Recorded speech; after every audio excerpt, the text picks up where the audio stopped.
Welcome to Bias Bash. I'm Lauren Green. For some time now, the media has been trying to be backseat drivers when it comes to the Trump campaign, primarily urging him to pivot and moderate his tone.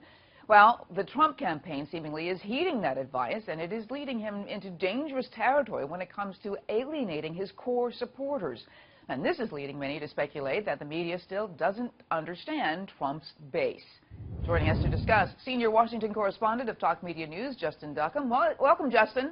Hey, great to be here. So the media doesn't really understand where Trump's coming from or his core base? What do you mean?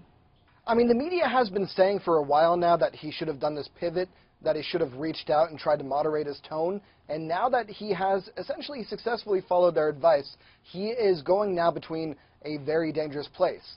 We know that a lot of the hardcore base who have really put him through the primaries are absolutely opposed to the idea of amnesty in any form, and he is flirting dangerously close with that kind of language. You know, there's a reason why they did not go with Jeb Bush. There's a reason why Marco Rubio was not the nominee, and this is exactly that. This is what a lot of supporters have feared, and the media should have seen this backlash coming.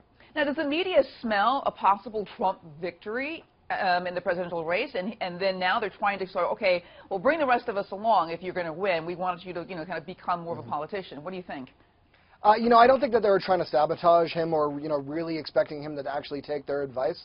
But I think what they have been doing is pretty much a willful ignorance of modern Republican history. If we look back at 2012, the base for the Republican Party was very eager to dump Mitt Romney, and then they ended up, briefly flirting with the idea of Rick Perry being president. But then when he came out and supported amnesty or came out and used less than hostile language to discuss undocumented immigrants in his state, we saw his campaign collapse. That was a long time before the oops comment that he made, and that was something that the media really should have been aware of when they started floating this initial pivot. Just the fact that this is something that they should have known on the front of it would not fly with his supporters, and now that he has taken their advice, the media is in an odd position because this is exactly what they have called for. So it seems like, to a large extent, they are kind of moving the goalposts. It's very interesting because I was under the perception that the media actually know who his base is, and Trump's base is, and they're sort of the dreaded, angry white male kind of thing. And do they perceive that, or do they understand that that's a narrative that worked for him, or what's going on between, their perception of him and the reality? I think the media has a very kind of skewed idea of how the country looks right now, particularly when it comes to those who are supporting Donald Trump. There's this idea that they've been pushing that he can simultaneously reach out to the hardcore white base that he's developed while also simultaneously reaching out to broaden it. And that's something that, just on the face of it, doesn't work. And that's something that they should have realized from a lot of examples in the primary season. He was the one person who came out, was being combative, was not really softening his tone. And that is something that the media just can't seem to wrap their heads around. They still think that this is a game that can be played with the rules that we have had in typical years.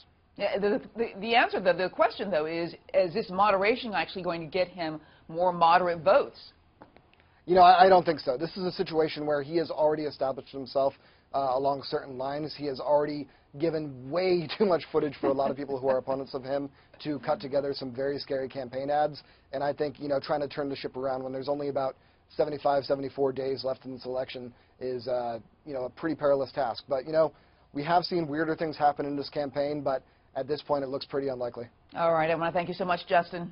Thank you.